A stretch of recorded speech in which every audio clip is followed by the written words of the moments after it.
Ini terkait dulu dengan tata cara bangun tidurnya Nabi SAW. Jadi yang pertama, kalau kita tutup dari kitab yang pertama di Sunan Abu Daud, nomor hadis 1367, maka saat bangun dari tidur, yang dilakukan oleh Rasulullah SAW pertama duduk terlebih dahulu. Ya, jadi kalau kita praktekkan misalnya, teman-teman sekalian, ini saya pindahkan dulu kitabnya, karena ini nanti hal juga yang melengkapi dari pembahasan kita. Bismillah. Ini saya mudahkan dulu ya. Nah ini kalau kita misalnya ambil posisi tidurnya seperti ini. Nah ya. Nah, kemudian setelah itu bangun. Nah, tentunya ini boleh jadi ketiduran ya. Peci dengan kacamata. Tapi di luar yang normal kan peci kacamata itu terlepas ya. Jadi kalau kita bangun, misalnya seperti ini. Kemudian bangun dari tidur, maka sunnah nabinya. Nah ini duduk terlebih dahulu. Ya duduk dulu. Nah, menenangkan diri dulu. Ya, jadi duduk ini bisa mengondisikan keadaan kita tenang terlebih dahulu. Aliran darah berlangsung dengan baik. Kemudian juga ya perasaan yang mungkin juga agak sempoyongan, belum stabil, ya kan kita stabilkan terlebih dahulu. Nah, jadi tidak dianjurkan bangun langsung berdiri atau bahkan ke kamar mandi atau tergesa-gesa, tidak. Kita mengambil keseimbangan diri dulu, biarkan darah mengalir dengan nyaman, nafas teratur, duduk terlebih dahulu. Okay? Nah, lantas setelah itu, maka Nabi menuntunkan supaya menghilangkan bekas ngantuk dulu, ya, dengan bagian tangan dari itu. Wamasaha biyadihi min athari naumihi. Jadi kita menghilangkan bekas ngantuknya dengan bagian tangan yang diduga bersih, gitu ya. Nah, jadi nanti ada di hadis lain bahwa saat bangun tidur nanti saat bersamaan kita akan wudhu, kita dianjurkan untuk cuci tangan terlebih dahulu, ya kan? Karena tidak menduga di bagian mana tangan ini bisa menyentuh hal-hal yang mungkin kotor. Tapi kita bisa menilai dan menduga dengan kuat di bagian tangan mana yang sekiranya bersih untuk kita gunakan untuk menghilangkan bekas ngantuk. Misal seperti ini, gitu kan? Nah, atau kalau kita duga baik, bersih, kita gunakan seperti ini juga. Nah, apa tujuannya? Pertama untuk membangun kesadaran terlebih dahulu. Ya, sebelum kita berdoa atau sebelum membacakan ayat-ayat atau kalimat thayyibah, supaya doa yang dibacakan, ayat-ayat Quran yang dibacakan, kemudian nilai-nilai spiritual yang dimohonkan kepada Allah itu tersambungkan dengan khusyuk. Ya, bisa khusyuk, bisa benar terasa dalam jiwa. Karena beda rasanya ketika Anda bangun tidur masih ngantuk berdoa misalnya, doa bangun tidur itu kan, atau baca beberapa ayat dari Al-Quran itu rasa kejiwaannya akan berbeda dibandingkan ketika Anda menghilangkan rasa kantuk, ya, kemudian sudah mulai agak fokus, sudah lebih baik, ya. Kadang-kadang kan ada yang baru begini, gini, bangunnya jam 3 kan, tapi yang begini, tiba-tiba lihat jam, udah jam 4, ternyata 1 jam nggak sadar begini kan. Nah, karena itu tidak dalam jeda yang lama, nggak pakai lama, jadi duduk, kemudian hilangkan bekas ngantuknya, seperti ini, ya, bisa demikian. Setelah kita duga cukup baik, kita hilangkan bekas ngantuk, maka di Sunan Abu Daud tadi menunjukkan kepada kita membaca 10 ayat penutup di surah Ali Imran. Ya, kalau asyarat itu bisa berarti 10 pas atau 10 bisa lebih dikit. Ya, seperti Al-Arba'in An-Nawawiyah itu kan kalau diterjemahkan 40-an bukan 40 pas. Ya, karena di situ ada 42 hadis walaupun kita sebutnya arba'in. Di asyarat di sini bisa juga diartikan misalnya 10 lebih sedikit atau misalnya kita ambil 11 lah ya dari ayat 190 misalnya sampai dengan ayat ke-200. Kan kalau kita hitung 190, 191, 192, 193, 194, 195, 196, 197, 198, 199, 200. Jadi 11 ayat ya. Itu yang dimaksudkan. Jadi tidak harus pas di 191 mulainya, kita bisa mulai di 190. Di inna fi khalqis samawati wal ardi wa ikhtilafil laili wan nahari la ayatin li ulil albab sampai dengan ayat ke-200-nya. Ya, kalau kita ingin membiasakan, nah boleh. Ya, misalnya ya kita simpan mushaf dulu di samping, sebelum tidur kita mulai mencoba menghafalkan pelan-pelan, ya belajar.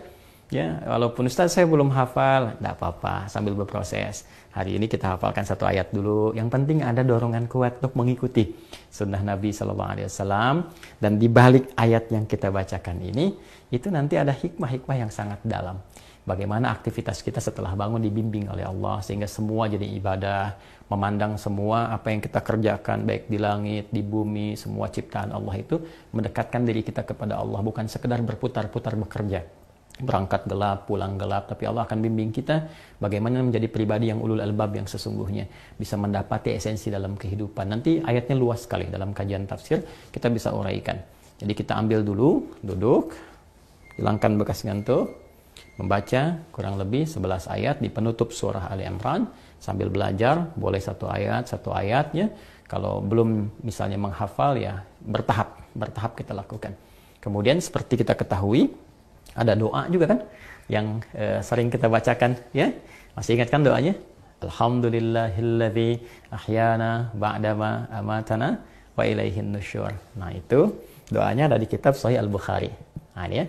Kita ada kitabnya juga Sahih Al-Bukhari di nomor hadis 7394. Ya, kita lihat paling kanan sebelah bawah 7394. Jadi kalau nomornya insya Allah teman-teman sekalian sama. Jadi kalaupun ada perbedaan misalnya di cetakan kitab ini yang punya saya masih sama, Darul Adawiyah Linashri wa Tauzi' di halaman 1076.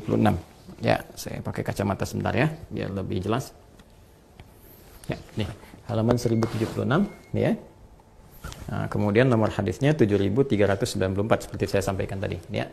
Nah, saya bacakan qala haddatsana Muslim haddatsana Syu'bah an Abdul Malik an Rabi'i an Hudzaifah radhiyallahu ta'ala anhu qala kana an-nabiy sallallahu alaihi wasallam idza awa ila firashihi qala Allahumma bismika ahya wa amut wa idza asbah qala alhamdulillahilladzi ahyana ba'dama amatana wa ilaihin nusyur. Disampaikan oleh sahabat Hudzaifah radhiyallahu taala anhu, beliau menyampaikan adalah kebiasaan Rasulullah sallallahu alaihi wasallam jika beliau menuju tempat tidurnya ya untuk tidur, maka beliau berdoa kepada Allah, Allahumma bismika ahya wa amut. Ya Allah, kan aku dengan menyebut namamu aku menyerahkan sepenuhnya kepadamu untuk aku hidup dan juga bila pun aku wafat kembali kepadamu. Kemudian wa idza asbah, jika beliau bangun dari tidurnya maka beliau berkata dengan bermohon pada Allah Subhanahu wa taala, alhamdulillahilladzi ahyana ba'dama amatana wa ilaihin nusyur.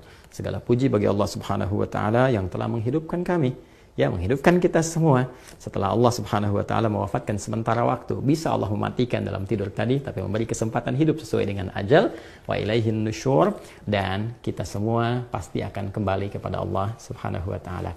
Nah, kalau kita gabungkan ya di hadis Al-Bukhari ini dengan di hadis yang Sunan Abi Daud, kita akan temukan satu perpaduan yang sangat indah, bahwa bangun dari tidur, kalau kita satukan ya, bisa duduk terlebih dahulu, hilangkan bekas ngantuknya, ya kan? Setelah itu membaca kurang lebih 11 ayat penutup surah Ali Imran, baru kita bacakan doa bangun tidur tadi. Alhamdulillahilladzi ahyana ba'dama amatana wa ilaihin nusyur. Dan ingat, setelah membaca doa tadi kita berkomitmen kepada Allah.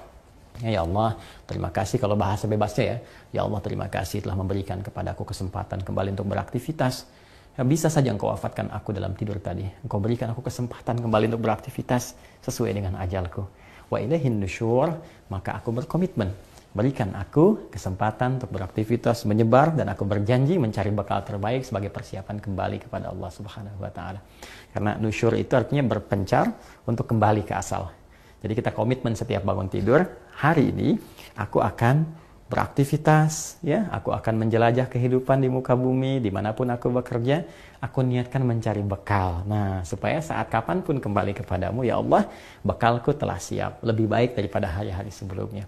Karena itulah di riwayat-riwayat yang masyhur, Nabi sebelum tidur itu mengevaluasi diri, beristighfar. Kalau bahasa kita kan mengecek, ya, apa yang kurang yang sebelumnya, ini petunjuk kepada kita. Yang kurang sebelumnya kita coba sempurnakan, yang salah-salah kita istighfari, sehingga saat bangun kita sudah punya program kegiatan yang akan kita sempurnakan dari masa-masa sebelumnya yang telah kita lalui.